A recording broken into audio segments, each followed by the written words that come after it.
భారత్ మాతాకి జై శ్రీరామ్. ఈరోజు భారత ముద్దుబిడ్డ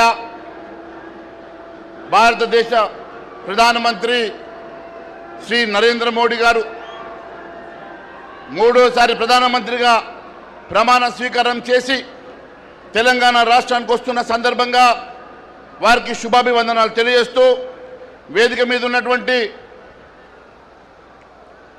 పెద్దలు కేంద్ర మంత్రివర్యులు కిషన్ రెడ్డి గారు, స్థానిక పార్లమెంట్ సభ్యులు పెద్దలు ఈటల రాజేందర్ గారు, రాష్ట్ర రథసారథి భారతీయ జనతా పార్టీ అధ్యక్షులు పెద్దలు గౌరవనీయులు రామచంద్రరావు గారు,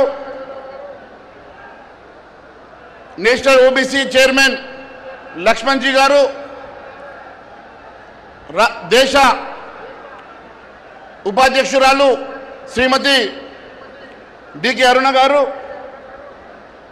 పార్లమెంట్ సభ్యులు, శాసనసభ్యులు, శాసన మండలి సభ్యులు, వేదికలోకి ఇచ్చినటువంటి పెద్దలందరూ, నా తెలంగాణ వివిధ జిల్లాల నుంచి అశేషంగా తరలి వచ్చినటువంటి భారతీయ జనతా పార్టీ కార్యకర్తలు, నా సోదర సోదరి మనందరికీ కూడా నా హృదయపూర్వక నమస్సుమాంజలు తెలియజేస్తా ఉన్నాను.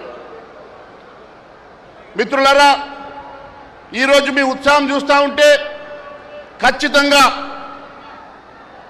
తెలంగాణలో మార్పు కోరుతున్నట్టు స్పష్టమవుతున్నది. తెలంగాణలో ఖచ్చితంగా కాషాయ శకం మొదలైంది. ఇదే నాంది పలకబోతుందని చెప్పి తెలియజేస్తా ఉన్నాను. మొన్ననే 7వ తారీఖు రోజు ఆపరేషన్ సింధూర్ సంవత్సరం పూర్తయింది. ఏ ఆపరేషన్ సింధూర్ అయితే పూర్తి చేసుకొని సంవత్సరమై ఈరోజు సరిగ్గా ఏడాది అయింది. ఏడాది క్రితం మన ఆడపడుచుల సింధూరాన్ని తుడిచినటువంటి ఉగ్రవాదుల్ని గర్మే గుస్కే మారుంగాని పాకిస్తాన్ నడిబొడ్డులో ఉన్నటువంటి ఉగ్రవాద స్థావరాల్ని ధ్వంసం చేసినటువంటి మహనీయుడు మన నరేంద్ర మోడీ గారు అని చెప్పి తెలియజేస్తా ఉన్నాను. మీరు ఒక్కసారి చూస్తే గత ప్రభుత్వంలో హైదరాబాద్ నడిబొడ్డులో ఉన్నటువంటి గోకుల్ చాట్లో, లుంబిని పార్కులో, దిల్సుఖ్ నగర్లో ఉగ్రదాడులు జరిగి అమాయక ప్రజలు మరణిస్తే, ముంబై నడిబొడ్డులో తాజ్లో జరిగిన ఉగ్రదాడి గతంలో జరిగితే చాతగాక చేతులు ముడుచుకున్నటువంటి ప్రభుత్వం గత కాంగ్రెస్ ప్రభుత్వం అయితే, ఈరోజు గర్మే గుస్కే మారుంగా అని చెప్పి పాకిస్తాన్ నడిబొడ్డులో స్థావరాన్ని ధ్వంసం చేసినటువంటి నరేంద్ర మోడీ గారు అని చెప్పి తెలియజేస్తా ఉన్నాను. ఇక్కడ బహుశా వాళ్ళు మర్చిపోయారేమో, ఇది ఇంకా కాంగ్రెస్ ప్రభుత్వం అనుకున్నారేమో, ఇది మోడీ యుగం. వాళ్ళు మర్చిపోయారు. మోడీ గారు సమాధానం మాటలతో కాదు, నిజాలతో చేశారు. నేను ఒకటి అడుగుతా ఉన్నా, ఈరోజు మన ఆడపడుచుల సింధూరాన్ని తుడిచడానికి ప్రయత్నం చేస్తే घर में घुस के मारेंगे అని చెప్పినటువంటి నరేంద్ర మోడీ గారు ये भारत नहीं, ये नया भारत है, ये नरेंद्र मोदी का भारत है అని చెప్పి నిరూపించిన సంగతిని నేను గుర్తు చేస్తా ఉన్నా. బెంగాల్లో చూసాం, భారతీయ జనతా పార్టీ నాయకులతో నిర్మాణమైనటువంటి పార్టీ కాదు. భారతీయ జనతా పార్టీ మన కార్యకర్తల శ్రమతో నిర్మించుకున్నటువంటి ఒక కుటుంబం అని చెప్పి తెలియజేస్తా ఉన్నాను. శ్యామ్ ప్రసాద్ ముఖర్జీ గారి ఆశయాలను నరేంద్ర మోడీ గారి స్ఫూర్తితో మొన్ననే పశ్చిమ బెంగాల్లో కాషాయ జెండా ఎగరేసి నేరుగా నరేంద్ర మోడీ గారు తెలంగాణకు వస్తున్న సందర్భంగా స్వాగతం పలకడానికి లక్షలాదిగా వచ్చినటువంటి నా భారతీయ జనతా పార్టీ మిత్రులకు, సోదర సోదరీమణులకు మరొకసారి ధన్యవాదాలు తెలియజేస్తా ఉన్నా.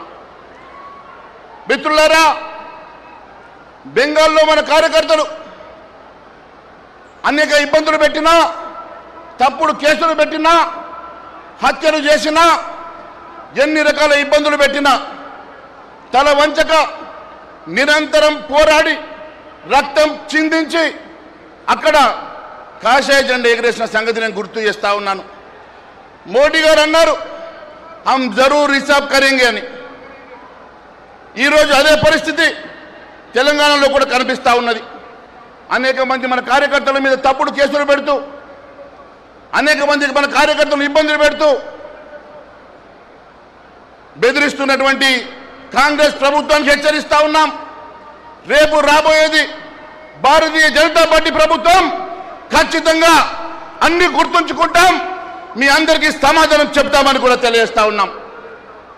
మిత్రులారా, అనేక మంది మన కార్యకర్తలను జైలుకు పంపించి మాట్లాడితే హేట్ స్పీచ్ ద్వారా మనల్ని కేసులు పెట్టినటువంటి ఈ ప్రభుత్వానికి ఖచ్చితంగా బుద్ధి చెప్తామని చెప్పి తెలియజేస్తా ఉన్నాం. మోడీ గారు అన్నట్టు సబ్కా హిసాబ్ కరేంగే, హమ్ భూలేంగే నహీ, సబ్కా హిసాబ్ జరూర్ కరేంగే అని చెప్పి తెలియజేస్తా ఉన్నాను. మిత్రులారా, ఒక పక్క నరేంద్ర మోడీ గారు కశ్మీర్ నుంచి కన్యాకుమారి వరకు అనేకమైనటువంటి గుళ్ళు కడతా ఉన్నారు. మొన్ననే చూసాం కాశీ లోపల కారిడార్ని నిర్మించిన సంగతి.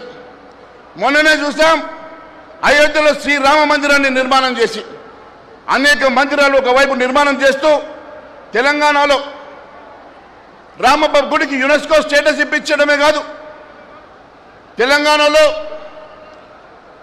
1000 స్తంభాల గుడికి 40 కోట్ల రూపాయలతో పునరుద్ధరణ చేస్తూ గుళ్లను, సంస్కృతిని, సాంప్రదాయాన్ని కాపాడుతూ ఉంటే, తెలంగాణలో మాత్రం ఇప్పటికి 27 నెలల్లో 13 గుళ్లను కూల్చినటువంటి ఈ కిరాచక ప్రభుత్వం నిన్నక మొన్న వరంగల్ జిల్లాలో పురాతనమైన 800 సంవత్సరాల శివాలయాన్ని నేలమట్టం చేసి మేము రజాకర్ల వారసులమని చెప్పే ప్రయత్నం చేస్తూ ఉన్నారు. నేను అడుగుతా ఉన్నాను, ఈరోజు ఈ రాష్ట్రంలో ఉన్నది కాంగ్రెస్ పాలన, ముస్లిం లీగ్ అని చెప్పి అడుగుతా ఉన్నా.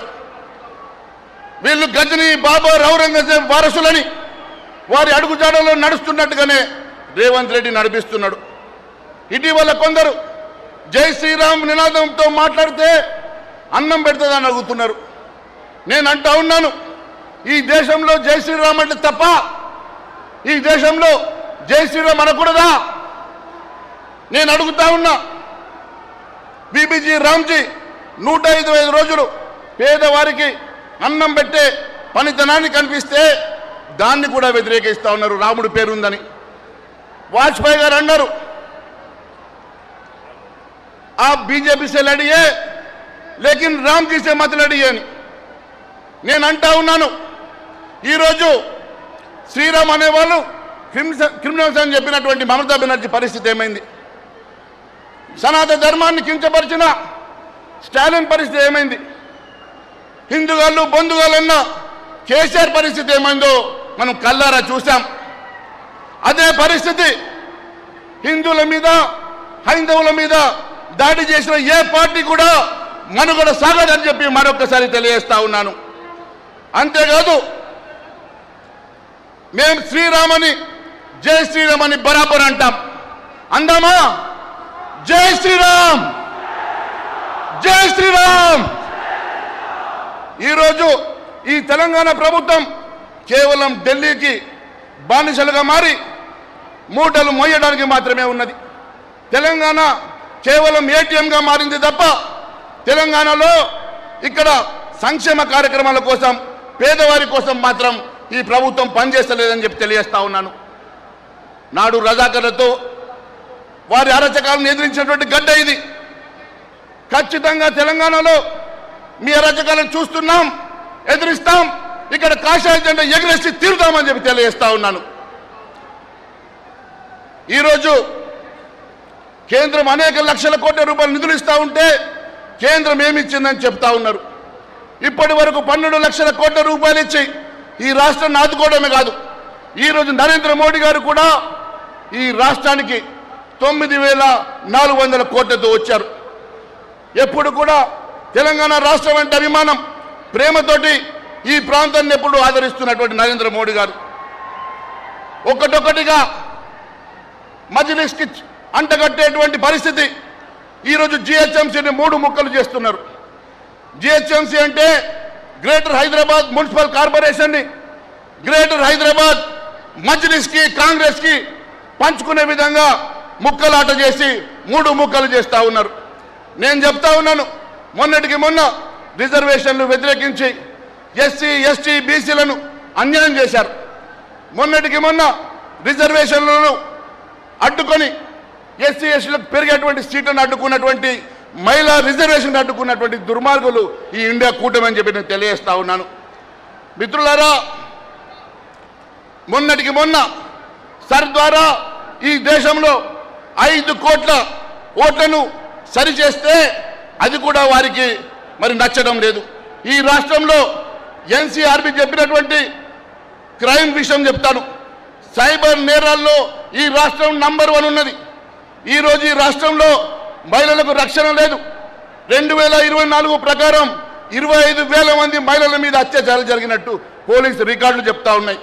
అంతేకాదు ఆత్మహత్యలలో ఈ రాష్ట్రం దేశంలో 2వ స్థానంలో ఉన్నది. రైతులను ఆదుకోకుండా అన్ని రకాలుగా రైతుల్ని ఇబ్బంది పెట్టేటువంటి ప్రభుత్వం. జొన్నల కొనుగోలు కేంద్రాలు లేవు, ఈరోజు శనగలకు లేవు, సన్ఫ్లవర్కి లేదు, మొక్కజొన్నలు మరి ఇప్పటికీ వడ్ల కోసం కూడా సంచులు లేవు, ట్రాన్స్పోర్ట్ లేదు, అన్ని రకాలుగా ఇబ్బంది పెడుతున్నటువంటి ప్రభుత్వం, రైతులను పూర్తిగా నాశనం చేస్తున్నటువంటి ప్రభుత్వానికి ఖచ్చితంగా బుద్ధి చెప్తామని తెలియజేస్తా ఉన్నాను.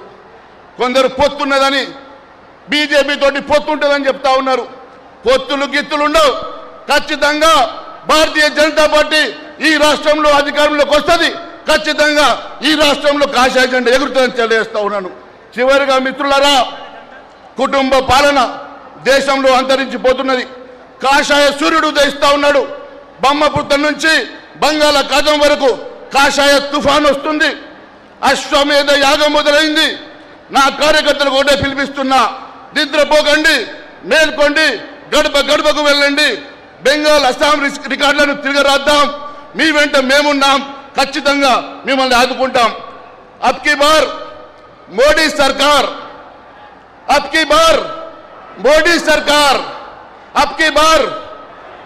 ఇప్పుడు बंगाल के बाद तेलंगाना में बीजेपी सरकार, तेलंगाना में बंगाल के बाद तेलंगाना में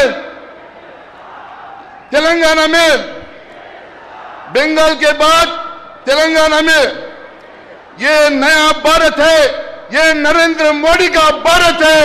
जय श्री राम.